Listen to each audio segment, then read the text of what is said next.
to the Lock Shop with Nielson and Hustler.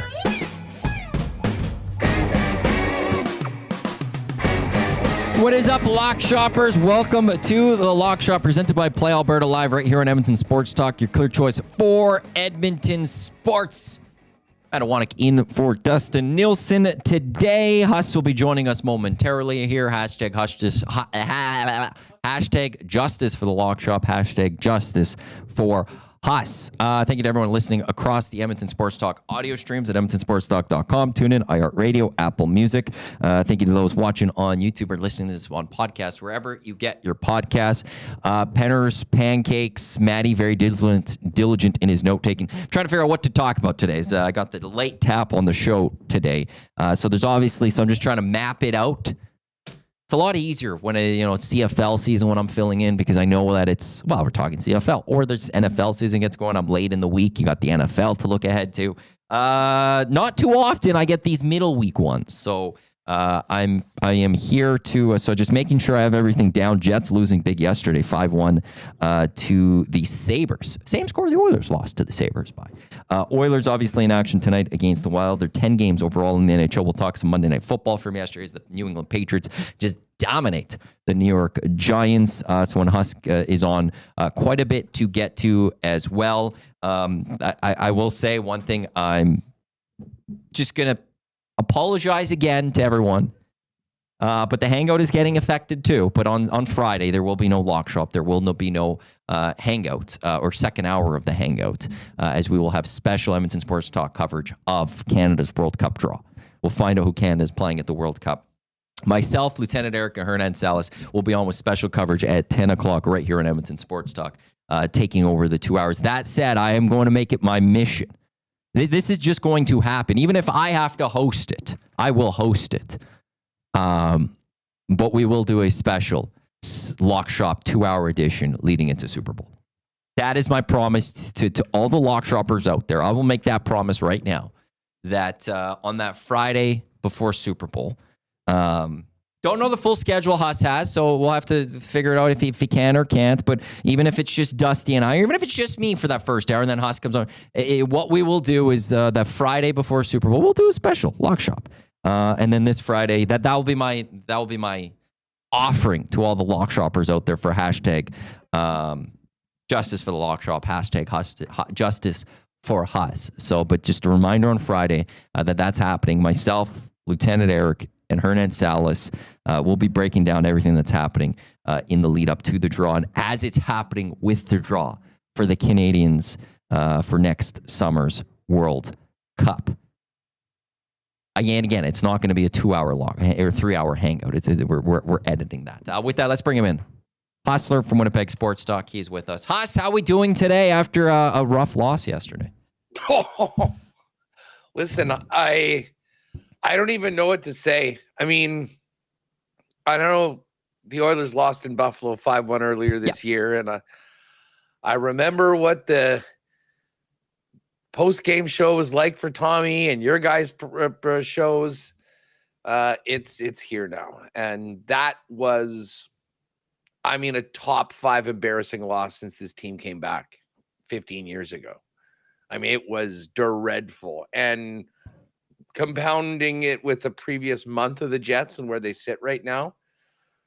There's no other way to say it, but people are freaking out. We had the players only meeting after the game last night. We can tick that off the bingo card now for the Jets. And they look slow. They are a step behind. They're not winning any battles, and they got to go to Montreal to play one of the fastest young teams in the league on Wednesday. And it is not good. So I was loving you talking about the soccer and the draw. Just anything for me not to have to talk about the Jets for the next hour. It's it was ugly. I know the Oilers have had some real doozies this year. Hey, it's a 9-1, 5-1, 8-3 month last the month.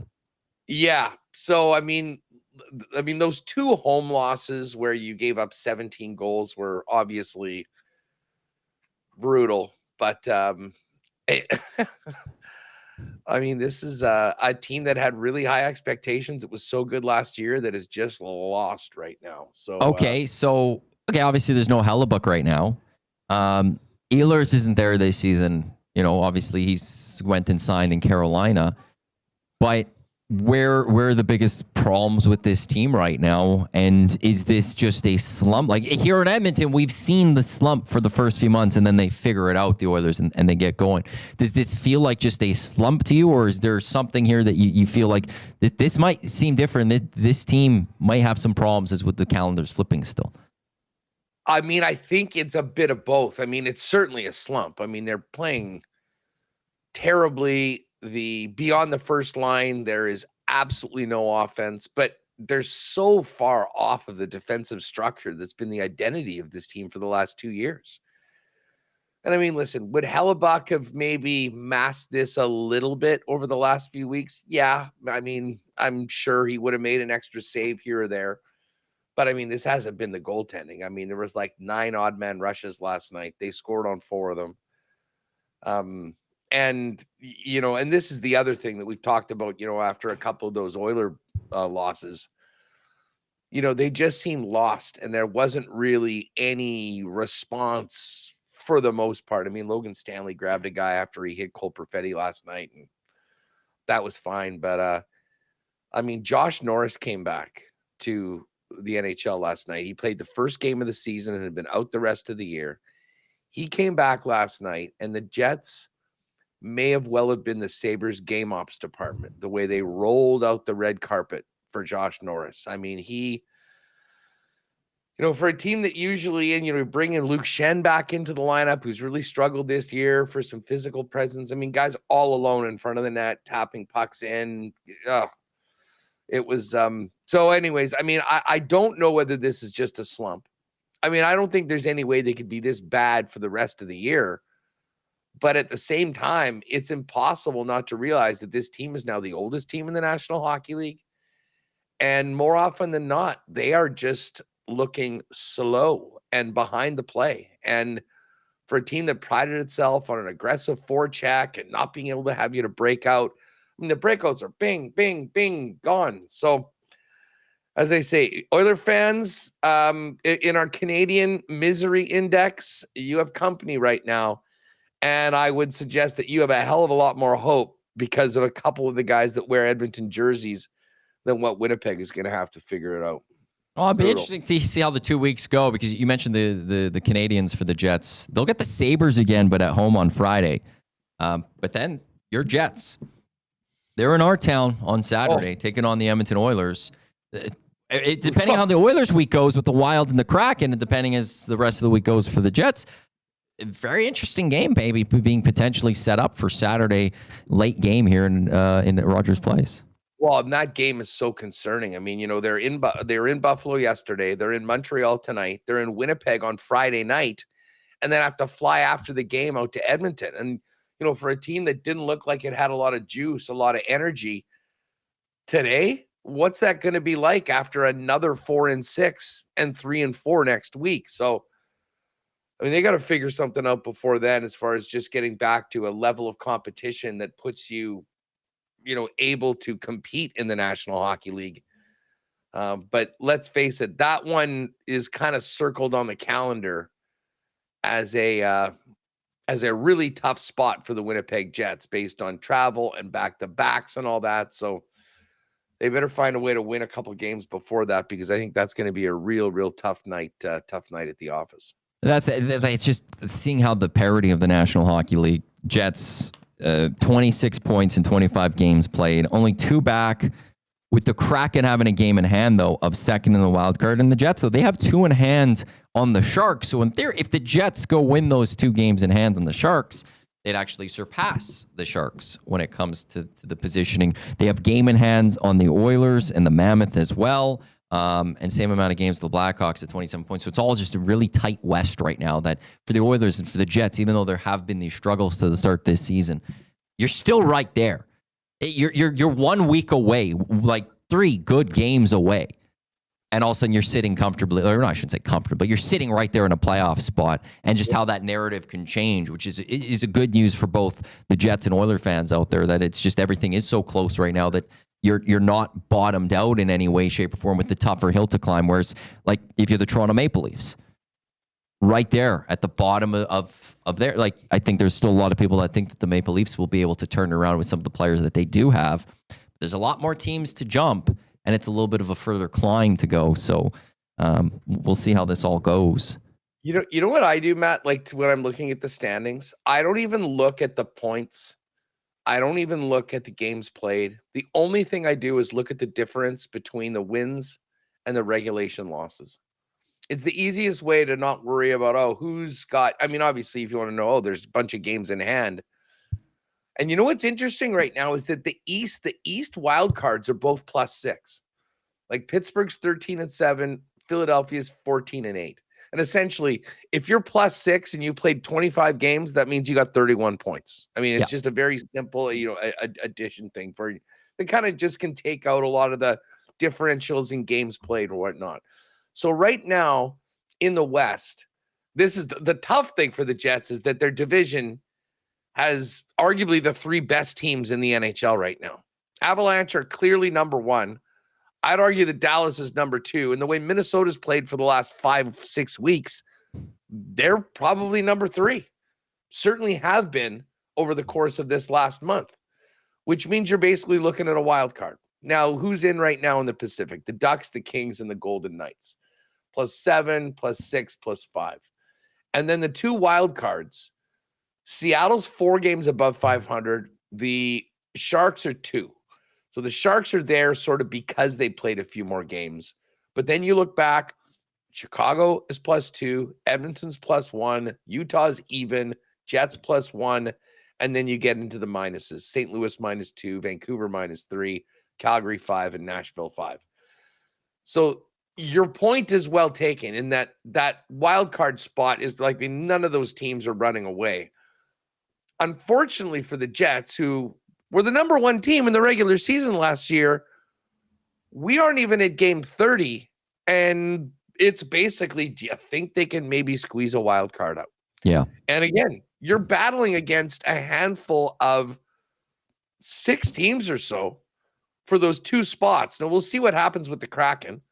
I think most people expect the Oilers just to snap out of it for 2-3 weeks and all of a sudden be comfortably in a spot. So if you give the Oilers that spot, now we're talking Jets, Utah, Blackhawks, Kraken, Sharks, all battling for 1 spot. Oh, and by the way, if you get a wild card, make sure it's the 1 wild card, because if not, you can plan for a quick 4 games, a nice 3-day trip to Denver, and then probably handshakes, because that team is on another planet right now. Oh, and that's the other thing. The Jets haven't really played or beaten anybody good so far this year. All these teams are on the road. So I don't know. Like, it's amazing that we're talking about this right now, but we are here. They haven't been good enough. They have fallen so far off where they were last year. And obviously you compare to it, the 4 free agents that came in the offseason have done almost nothing. And the team's looking old. The team's looking slow. And they got to figure it out very soon. So if you're wondering what the topic on WST is today, I can tell you it'll be essentially the live GIF of the guy inside the burning house, and I'll be that guy. Everything. It's fine. It's fine. I like, we've seen the Utah drop off already. They're with where they were to start this season. I'm not sold on the Blackhawks, the Kraken, and the Sharks possibly maintaining this. So, like, I still, if I had a bet and put money on who I would put in, let's say, just the 2 wild card spots if they can't snake into the divisions, it would be the Oilers and Jets still, though. Even though both are sitting on the outside looking in, I still believe that either of those 2 teams will find a way to get one of the wild card spots. And the experience will be great for the teams like Mammoth, Blackhawks, and Sharks as they're slowly transitioning to be, moving up as in their tiers. I just don't think they're there just yet. It'll be fascinating though to watch what the Ducks continue, if the Ducks can continue. We're now at that point where it's, you're still sitting atop the Pacific Division. Like, I feel like it's, even if there is a bit of a stumble coming for the Ducks, I don't think it's stumbling and falling out of the playoffs type thing here. I remember this with the LA Kings just a number of years ago. No one was expecting anything from them, and they were just sitting in the Pacific, and they constantly were staying in one of those top 3 spots. And at one point, it's just like, we may not thought that they were going to be good, but they are. They're doing it. And now we're at that point where with the Ducks where it's just like, well, they've done it long enough. We're through a quarter of the season. And they're not just in a playoffs, but they're sitting atop the Pacific Division. You don't do that part by fluke necessarily. So we'll see if they can hold on to that. And I'm actually surprised by how the LA Kings are doing right now. They lost a few pieces. They brought in a lot of old guys. And it's working right now. Cody Cece's already looking like it was not particularly money well spent, but hey, they're finding ways to win some hockey games, which is more than I can say for a couple of the teams that we cover on a regular basis. Now, long season, we get it, but you can't win the cup in the first couple months of the season, but you can definitely lose it. And that's the path that this team is on right now. It's going to be a really interesting week. Habs tomorrow night, all the attention in Bell Center, people wondering what the hell's going on with this team. No Connor Hellebuck. It's going to be a big challenge. And then, Buffalo on Friday, back at home. That's going to be a real, I think, litmus test just to show up and, be a team that, the fans that paid money can somewhat have faith that, they're supporting a team that's still in it. And then, God, who knows about that game on Saturday? It scares the hell out of me just thinking about it, to be perfectly honest. Nice spot on the schedule for the Oil. We've got 10 games and then 10 games in the NHL. Oilers favorited minus 152 money line, Wild plus 129 as they come here to Edmonton over under 6.5. From that outsider perspective, like as we're going through the standings, they're talking about how difficult the Central is and how good the Wild have been playing. 8-0-2 in their last 10. The Oilers, they go to Seattle, they get that victory. But it's not like they're running on a stretch here of massive amount of wins, but they're the home favorite in this one. From your perspective, what do you make of this game? I'm a little surprised that the line is what it is. Like, I would have thought the Oilers, even if you're going to say that they're a favorite, would have been a shorter favorite just based on the way they've played and what Minnesota's done over the course of the past month. I think there's an urge from the books just because of the public and how, come on, it's McDavid. We're getting the Oilers at this number. People, I think, naturally go there. But based on the past month, the Minnesota Wild have been a far better team than what you guys have seen from Edmonton on a nightly basis. So it's not going to be easy at all for Edmonton. The Wild are coming off a shootout or OT loss at home to Buffalo. So while it wasn't a regulation loss, which is what kind of really hurts you in the standings, they're coming off a non-win. So I imagine they'll be ready to go. Listen, they'll challenge you physically, like with the way that they play. And to be honest, when the Jets played them a couple weeks ago, before they hit the road, Sunday afternoon game, they actually reminded me of the Jets last year. Just the way they shut down offensive opportunities, frustrated the opponents, were on pucks, winning battles, all the things that my team hasn't been doing enough of. So this will not be an easy one, but nothing has been for Edmonton this year. I think this is a great test for them, to be perfectly honest, to start this week. You want to make a statement to your fan base and the rest of the league that, okay, we've gotten over the cup final hangover and we're ready to get down to business, go out and beat a good team like the Minnesota Wild tonight. But it will be a real challenge. Well, yeah, and I'm talking like the last time they were home and a good team was here as well. It was the Dallas Stars literally a week ago today, and it was the stomping of an 8-3. And now you have the nice response by going to Seattle and getting the victory, but now do it on home ice. Because too many games now of recent memory from last month at home, it wasn't there. The results weren't there. So this is a perfect result. Although here's where, I think Oiler fans, some of them might be thinking, oh, here, this is what's going to happen. Because, I'm assuming every fan base kind of thinks this, but Oiler fans think, former Oilers always going to do well against the Oilers. Players are always getting their first goals against the Oilers. But there's also the Jesper Wallstedt getting the start for the Wild. And he was right there for the Edmonton Oilers a couple years ago in the draft. And they traded out of the spot, and Oiler fans were pissed. In the moment, they were pissed that the Oilers were not drafting Jesper Wallstedt. That there's just this scenario where I'm sitting there thinking, This is a guy that's going to have a shutout or a 1-goal performance and beat the Edmonton Oilers. To just add that little extra insult to injury for Oiler fans tonight, being extra pissy about the Oilers losing this hockey game, is that that's a guy that so many Oiler fans wanted. So many Oiler fans were clamoring for. And the old people here, at the very least, making the decisions, decide, nah, we don't need him. We need Xavier Bourgault. We're going to trade down for him.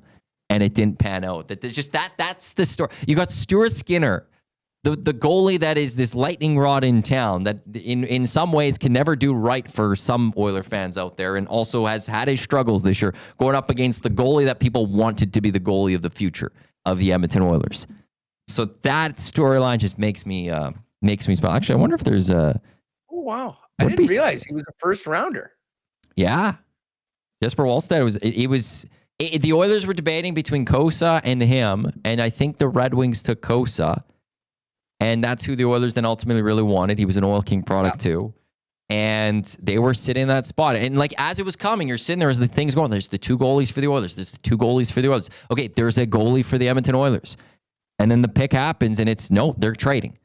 And Oiler fans were not like, why are we getting another forward and when we need a goalie? We need a goalie in this organization. And now he's had an excellent season so far with the Minnesota Wild. His over-under today saves is at 26.5 saves at -112. Stuart Skinner's over-under 22.5 saves. The over at -103 in this game tonight. But there's a 5-game homestand coming up here for the Edmonton Oilers, and I'm a firm believer that it's January we're going to really see this team take off, because that's what they've done over the last few years. But there is a point where you have to just start showing the signs that you're a good enough hockey team, that you're good enough to start climbing those standings and putting yourself in the right spot. And as you said, what better test than having the Minnesota Wild come to town? So, anything, I guess if you lose a very close one by a goal, there's an acceptance of that maybe. But for the most part, this is one of the teams that needs to take advantage of the fact that now they're home. The excuses are kind of now gone. They don't have a lot more Eastern road games to go this season. You're now getting into these 4-point nights. You got to go take advantage of it. And when you look at the schedule, with no disrespect, but you get the Kraken on Thursday for the Edmonton Oilers, which you've just beaten. Then you get a team that's struggling in the Winnipeg Jets. Like you get a victory tonight. You're setting yourself up for a very nice week where maybe you can be talking as you were going into Sunday about a 4-game win streak for the Edmonton Oilers. So, but yeah, I don't know where I would bet this though, because I would be, 152. It's nothing. You're not betting that money line.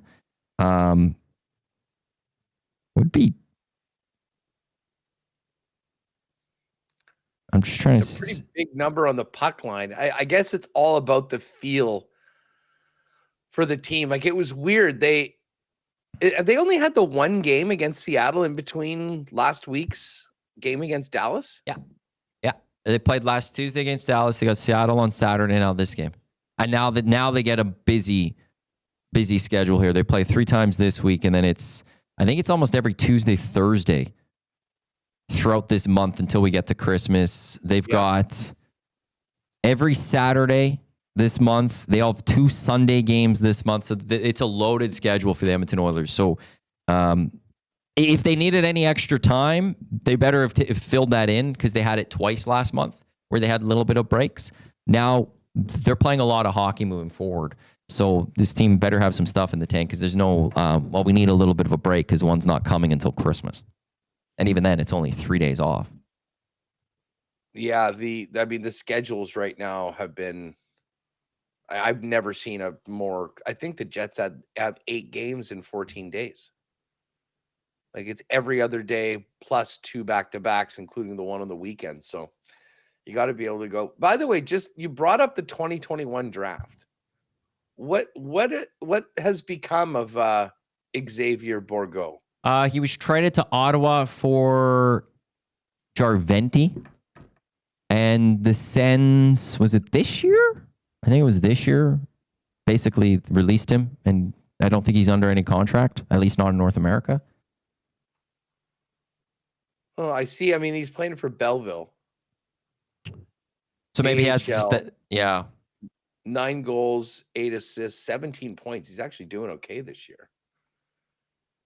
That draft's interesting. I mean, The Jets at 18 took Chaz Lucius, who is already retired. Now, he had some unfortunate injury problems and then some syndrome or whatever that he wasn't able to play. But, man, and it's so easy to Monday morning quarterback this. But Wyatt Johnson at 23rd, the pick after the Oilers took Bourgault, and 3 picks after the Jets took Chaz Lucius. Right, but where Wallstead went is the Oilers' original pick too, and they traded back. And that one isn't even the Monday morning quarterback. If you go find tweets from then, so many people upset in the moment that they traded away from Jesper Wallstead. They didn't get a goalie. And they wanted one of those two, and this wasn't like fans like later on looking back, that was in the moment people were wanting him, and now it's not. Now the flip side I say is I don't know if the Oilers they don't have the track record of developing goalies. I don't think he would have been this goalie here. That's fair. Whatever you do, don't look at his stats for this year. Yeah. We've seen some of those on Twitter and all that. 938 save percentage, 1.93 goals against, 0 losses in regulation. Yeah. Imagine how that would look on the Oilers right now, having that type of goalie for this team. Hey, you know what? I was happy for Stuart Skinner to get that shutout in his last game. Yes. You know what? Just on a personal level, and I mean, there was all this stuff with, Maddie and his questions, and I mean, whatever. I know that wasn't personally, targeted him, and I thought he handled it with incredible class. Like, he's a really easy guy to like and to cheer for. And things get so toxic when you and your team aren't performing that level. And I mean, there's a special amount of pressure that comes with being the number one in a Canadian market, even more so on a team like Edmonton. Where it's not just the Canadian market, it's his home market. Local kid. Yeah, that's even more probably hard to handle the bad times. But I think him and Pickard were together at their autograph session they had last Thursday. And by all accounts, a good line for people wanting to get his autograph. And it's easy I think, for us to sometimes look at the Twitter or the chats that we get in our shows. But that's not always the sentiment that's always out there. And there's a lot of people that still will like a player like Stuart Skinner. Or there's just going to be a lot of kids that they're the Oilers. And they love the goalie of the Edmonton Oilers, that sometimes we could be stuck in our bubble of the toxicity of, and especially it is from Twitter, that sometimes maybe is not where everyone is going with that. So, yeah, I think it was very good for Stuart Skinner to have a nice showing with the fans at the autograph session and followed that up with having just a nice showing against Seattle. And he will be in net tonight, so we'll see how this goes. That's one of the 10 games in the NHL. We've got Sens and Canadians going at it in an all-Canadian matchup. Very much a pick-em. Minus 114 for the Sens on the money line, minus 104 for the Canadians. But as you look at the schedule for tonight in the NHL, what else stands out to you, Haas? Well, Dallas Stars, another team that never seems to lose. They're in New York against the Rangers. The Rangers, I believe, are 2-8-1 at home. They've got like 11 wins on the road. They've got 2 at MSG this year. I mean, if you like trends and, the way things have been going, first of all, Dallas is just excellent. I mean, I bet them against most teams on most nights. But the Rangers, they're going to have their hands full tonight. And the number, what do you have for Dallas there? Dallas tonight is minus 133. Minus 133. Okay. Yeah. You got the Leafs down in Florida. The Leafs finally got a nice look and win. What was it? 7-2 on the weekend, their last time out. Florida's a weird team right now in that, they are out of a playoff spot. Oh my God, this is the last 2 teams. This is the bottom of the basement. Battle of the basement of the East. Is this a loser leaves town match? If you lose, are we saying season over if you lose this game tonight? The Panthers would fall to 500. Buffalo's at 500 after their win last night. Leafs are at 500. And like we said before, it's a little different for teams like the Jets and the Oilers. As good as the top of the West is, and particularly top of the Central, those wild card spots aren't as far away as like the Panthers and Sabres, not only do they have to make up, basically going like a 6-game winning streak to get to where the wild card teams are, but you've also got to pass 1, 2, 3, 4, 5, 6 teams in between you. Basically, the entire people out. Like that's going to take 2 months if they're going to get it done. So really intriguing game tonight, actually, for two teams that both had far more expected of them. Vegas has been not great over the course of the last little while. They still seem to find a way. They're at home to the Blackhawks. They're a huge favorite, though. Kind of tough to look at that one. We got the Lightning and Islanders. Lightning have been great. I mean, they had that really ugly start. Matt, was it about 8 games? Since then, I think they've been the best team in the East. Can't say I don't like the Lightning in this one. And what do we got? Vancouver and Colorado. I mean, it's just automatic puck line, Avs every night. They never lose, and they never don't win by multiple goals. And this Caps Kings game is interesting. You were just talking about the Kings. We saw Washington last week. They're 6 up. They're +6, and they're in a wild card spot. Yeah, they've won 4 in a row, and 7 of their last 8. This is the first game of a road trip. But I have to admit, I've really liked what the Caps have been doing lately. I'll be honest, I haven't been paying too close attention to the Kings. Well, the Kings beat the Canucks, lost to the Ducks, beat the Sens, and then had lost 3 in a row before that.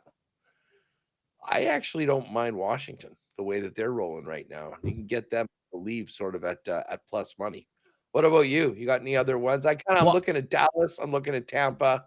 I'm looking at Washington, who are all road teams, unfortunately. Rod Z's in the nasty chat with just a few things. Bet against home teams when the money line is -100 to -150 off a road win against a division rival. Well-rested team playing 3 or less games in 10 days since 1997, 56-24. He does like the Panthers. He says they've won each of their last 12 night games at their arena following a loss. And also adds bet against road teams against the money line. Hot team having won 8 or more of their last 10 games in December games since 2002, 40-16. So he's going with the New York Islanders on that one. His Rod Z has Wild Ottawa Kings as a 3-teamer at plus 650. Rod Z says the Rangers are streak killers. Are they streak killers at home, Rod? Because they've only won twice at MSG this year. What you want to know? Flames Predators is an interesting one. You know, we're talking about the East has the bottom of the basement. The West has the bottom of the basement of the Flames and the Preds. And I don't know why, but I would tend to go more to the Calgary Flames in that one. And that's where you can get some plus money, you know, at plus 103. Preds have been the only team that's managed to lose to the Jets recently. And that was Saturday night. They didn't look particularly engaged. I shouldn't say engaged. There was a little bit of scrapping and whatnot. They're just not that good. I mean, much like the Jets with the free agents they bought in, obviously not at the cost of what Nashville did, but they have just been an absolute train wreck. And Calgary, I mean, listen, Calgary, not good. But they do play hard. And you look at what they've been doing recently. I mean, they went into Carolina and ended up losing in overtime. I mean, to get to overtime against Carolina, to be honest, get a point, good on you. Beat the Panthers in Florida, lost to the Lightning, and then it actually won 3 games. Like, they've won 4 of 6 right now. I'm sort of with you on Calgary. Where were you? Florida, Toronto? I mean, I didn't really have a strong lean on this one. I'll be honest. I've been waiting for the Leafs to sort of wake up, and obviously they put 7 across on this last game. Because I was going to do like, it was an idea. Flames money line, Panthers money line, a special lock shop parlay, loser leaves town parlay. We got the 2 bottom of the conferences going. I'm in on it. So we're gonna go Flames. Flames money line, Panthers money line. I got it plus 225 before a little addition to that. Is there another? Yeah, I mean, if we want to just go a 2-gamer, we could throw that one out. That's 2 kind of earlier games. We could put that with the Caps if we wanted to for a third game. Do you like Washington to continue rolling? Plus 5. That puts it almost to plus 560 right there. So yeah, I don't mind that. I do a nice little 3-gamer. If we get those first 2 in. Rodsy adding bet against Nashville in the money line when they score 2 or less goals. But you don't know if they're going to score 2 or less. That doesn't work for me, Rodsy. How am I supposed to know when they're going to score? How many goals they're going to score? That's part of betting. I was looking to see who we've got for the starting goalies. Okay, Cooley is in for Calgary. He's been really good. UC Saros unconfirmed for the Preds. And it's unconfirmed Thompson versus Kemper tonight for Caps Kings. It's supposed to be a Carter Hart start tonight for the Vegas Golden Knights too. Yeah, unconfirmed. Spencer Knight versus Carter Hart. And they got Bobrovsky versus Wall in Panthers and Lightning or Leafs. Yeah, I Calgary, Florida, Washington money line. I like that. Adding in the 2 battles of the basement, and then see if the Capitals could go to the other side of the country and get a win against the LA Kings. I'll throw that one up there over at Play Alberta in a little bit, and that'll be up there at EST Specials for everyone, where Dusty's already got the Oilers to win. Connor 1+ assist, Bouchard 1+ point. That's boosted to plus 275, and Jay will have his play a day a little bit later today. Anything else that you're looking at for NHL before we jump to looking back on the Monday Nighter from yesterday? You know, I mean, listen, I'm really interested in this Minnesota game. I know Rod's got a little piece of the Wild potentially, and that is a really dangerous game. I will, and I know Rod was mentioning the Islanders. I think Tampa's a buzzsaw right now. Did we get what was the goalie matchup there? And they're expecting Vasilevsky Sorokin will be a great matchup. We'll dive into some props a little later on WST and see what we can crank out. But I think I like those games, and it'll be fun to watch those. It'll give us a reason to watch the bottom teams in each conference go at it before what should be a good one later on tonight, both in Edmonton and in LA with the Capitals. Hey, I haven't spoken to you afterwards. How did you enjoy the weekend of football? Crazy upsets, huh? Wild weekend. Just again, and I think you and I were talking last week about, okay, well, who are those more dominant or closer to dominant teams in the NFL? And it's kind of default was just the Rams were sitting there. And then they go lose to the Panthers. Like, this is a season that there's just no true top contenders that I would say with the NFL. Surprised by what we saw from the Bears. That was supposed to be the start of this very difficult schedule, but just it wasn't in doubt. Like, there wasn't a moment in that game where I'm like, okay, the Eagles, this is where they're going to start this comeback. The Bears just had control of that football game. The Thursday games between me, you, and Dusty, not a great day for the three of us, but like, I don't, this chaos that we are seeing in the National Football League, in a sense, it's wonderful because, like, maybe the Bills are back and we'll see them start climbing up a little bit here. But like, now they're like, I actually now for the first time have true concerns about whether the Kansas City Chiefs are going to make the playoffs. You know, and it, to me, it really comes down to Sunday against the Texans. Like, they still have a soft enough schedule afterwards that I could still see them making it there and getting to the 10. But like, you drop this one to the Texans, who are playing some really good football now. Big like, time. it's done. Keeping me up at night? You know what's keeping me up at night other than the plight of the hockey team here in Winnipeg? Kansas City Chiefs. Well, and this game on Sunday, the fact that both of the Chiefs' tackles will very likely be out for the game, and they got to go up against Will Anderson and Daniel Hunter, who I believe are 2 and 3 in sacks in the league.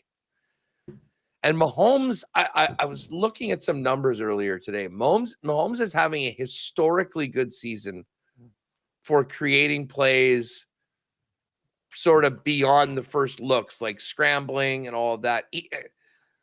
I said before, I wouldn't be surprised if he has more. Remember when he was like running for his life the entire Super Bowl against Tampa? And they had the next gen stats, and they said he ran 495 yards behind the line of scrimmage, which was the most that had ever been charted. I wouldn't be surprised if it's the same thing on Sunday. That Texans front four is so nasty, and the Chiefs could not be getting them at a worse time. So, I mean, as I say, I told you, I'm going to week 18 in Vegas. Oh, nice. The irony of the whole thing is that originally, when the Vegas game was week 18, I'm like, wow, damn. It's probably a game where, you're sitting Mahomes, you're sitting a bunch of guys because you're getting ready for the playoffs. Well, fast forward till now, and I am just praying that they're not sitting them because they're out of the playoffs and they have nothing to play for. So they have to win. We got some great games. Great. You want to take a look at the early lines? Yeah, let's do it. There's some serious, and it starts with Thursday with the Dallas-Detroit game. Also for the Lions, a huge must-win here with where they're at. You drop this one against the now surging Cowboys team whose defense has really picked it up. You might put yourself in a spot that it's going to be very difficult to find your way into the playoffs this year. Well, let's look at the standings right now. I mean, the Bears are the 1 seed right now, by the way. I know. The Bears are the 1 seed. The Broncos, Patriots, and Bears are the top 3 teams in the National Football League. Who would have predicted that at the start of this season? Every year, crazy stuff happens. The Rams, on account of that loss in Carolina, still in first place, but tied with the Seahawks. And that division has 3 9-win teams already. Because the Niners are 9-4 and holding down the last wild card spot. So here's the thing: with the Packers at 8-3-1, the Niners at 9-4. If Detroit were to lose this game this week, they go to 7-6. I think you need 11 in the NFC. Oh, I think so too. I mean, I think that is going to be that number. Now, Dallas with the win could get to 7-5-1, and we'll have to see who they have to run the table. We were looking at that yesterday because one of the guys, Murray, on the Hangout yesterday, he's a big Cowboys fan, and we were looking at how the Cowboys could get in. Virtually, they have to run the table. They have to win every game. Well, what if Philly looks like the way they have lately? Sure, but they get Chargers this week, so we'll see what Justin Herbert looks like. They get Raiders, Commanders, Bills, Commanders. So you would have to think that this team that is already at 8 wins, in that 5, can they snag 2 more? They should be able to at least get both against. Well, they should have the Raiders, and could they split with the Commanders? That puts them to 10 wins. They always lose at least one game to the Commanders. Yeah. If they lose to the Bills, but that's, and I mean, again, is that the Monday nighter next week? For which one? For the Eagles Chargers? It is the Monday nighter. Yeah. On the road. Not that, they'll still have more fans than the Chargers will in LA. The thing about the Lions too is, like, you get the Cowboys this week, you get the Rams next week in LA. Ends with Steelers, Vikings, and the Bears in the last game of the season. You drop this one to the Cowboys. Now you're going up against the best in the NFC to try to save your season. And as we said, we think maybe if it's 11 wins is going to get you in. They only could afford then one more loss to find a way to get there. So that's going to be a huge game. And the Lions open up as I've got 3-point favorites in the game on Thursday. Yeah. So let's just say the Cowboys lost this game and ended up at so they would be back to 6-6-1 and then won their next 4 games, which I think are very winnable. 10-6-1. does that get them in the NFC? You still probably need to win the division. The Cowboys, if they win every game except this weekend, yeah, and finish 10-6-1. I don't. Why is this playoff? Oh, that's where I'm missing one here. I'm just doing the ESPN playoff machine. To win the division, they would need the Eagles to lose 3 games. Because if the Eagles get 3, they get to 11. And that so if the Eagles lose to the Chargers, and then if the Eagles, they'll beat the Raiders. So then let's say the Eagles and Commanders would have to lose that one or win that one. Oh, it's going to be so difficult for them. I've got the Eagles at 11-6, and I think I have given them 2 losses. Yeah. That's not enough for Dallas if they lose a game. So they need the Bills they need Washington to do a major favor. They need Washington to snag 2 victories against them. Or beat Detroit this week. Yeah, that changes things too. And I got to tell you, this Cowboy offense right now is so scary. Well, and Detroit is not in a great spot. I mean, they haven't been, their defense got completely exposed by the Packers last week. And Dan Campbell's like 0 for 8 in his last 4 down gambles. I mean, those have been really flipping the field in a bad way for Detroit. Hell of a game. I mean, we got Steelers-Ravens this week. Huge game. Bengals-Bills, which is big now that Burrow's back. And incredibly, the Bengals, 7-10 or 8-9 could potentially win that division. So they're not done yet. Huge game between the Colts and Jags. That's a big one. It's huge. And Colts start as 2.5-point favorites on the road. Yeah, I've seen. Is it still 2.5? Yeah. I've seen it a bit lower in some spots. Minnesota, Washington, that's next year territory. This is an interesting one. Like, the disrespect, the Packers 6.5-point favorites home to the Bears, who are the best team in the NFC, but are 6.5-point dogs going into this weekend. What would you, if I had said to you, make the line for that game, what do you think it should be? It's a great question. I think maybe closer to 3.5 for the Packers. Like, I think the Packers should be favorited still going into this one. But 2.5, 3.5 is probably where I would have said it. Because on the a neutral Bears just field, went to Philly and ran all over them with both running backs. Like, at the very least, we can't even be like, well, they've been lucky. They're going against no one. Like, we just have to look at last weekend and what they did. And what did the Packers do against the Eagles? It was a 3-point victory at home. There's just massive disrespect to the Bears, but at the same time, would I take them to cover right now? Would I be ballsy enough to put my own money on them? With this NFL season, I don't even know. Good thing there's still a week to figure out all this stuff. Have you seen any numbers for Coach of the Year? Ooh, I was thinking that's going to Vrabel, but I'm looking. I don't have anything up right now. Ben Johnson has to be there. That's a good one too.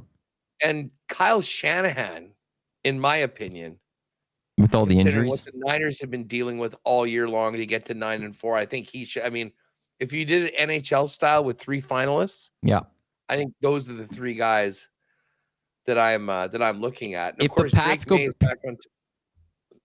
go beat the Bills one more time, to me, then it's Mike Vrabel. Yeah. I don't know why Siri's talking to me. But I saw Drake May favorite to win MVP, followed by Matthew Stafford. And then it's a big jump. But then number 3 is Dak Prescott right there, who I think you throw out at the start of this year as someone to look at. I have Dak. Actually, let's get an update on that now that I guess the Patriots have a bye coming up. Yeah. Because they played 1 extra game. And Dak Prescott is now just 150 yards behind May. So he will make that up against the Lions, and then we'll see. I mean, it's Mahomes. Mahomes and Dak are just 20 yards apart from each other. Both of those guys have a game in hand on Drake May. So after this weekend, it'll be Dak Prescott. It'll be Patrick Mahomes. And Stafford's only a couple hundred yards behind those guys as well. But the Dak season-long passing prop at 12-1, very, very much alive right now. And if they go rattle off and find their way into a playoff spot. Oh, dude, they're hot. And you add in Quinnen Williams has already had 3 times more pressures in a couple games of the Cowboys than he did all year with the Jets. They got Kenny Clark in. I mean, they're not an easy team to run the football on anymore.